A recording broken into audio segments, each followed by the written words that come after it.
Hello friends, मेरा नाम है अमित और आप देख रहे हैं दिल्ली एनसीआर का सबसे नंबर 1 सर्विस सेंटर सूरज कंप्यूटर्स। आज हमारे पास ये सैमसंग का प्रिंटर आया है SCX 3401। आप इसमें सुनोगे एक आवाज़ आ रही है कटर कटर कटर की। तो ये आवाज़ किस चीज़ की होती है?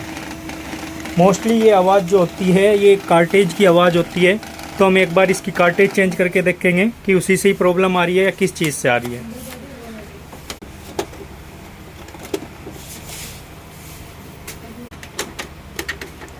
ये इसमें कार्टेज लगी होती है।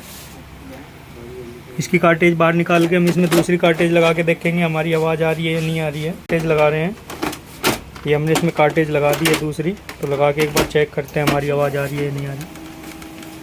अब आप देखोगे हमारी आवाज़ बिल्कुल नहीं आ रही है। हमारा प्रिंटर बिल्कुल प्रॉपर काम कर रहा है। तो इस प्रकार जो आवाज़ आती है गेयर असेंबली कार्टेज की वजह से भी आती हैं और आपका गेयर वगैरह ख़राब हो जाते हैं उससे भी आते हैं। मोस्टली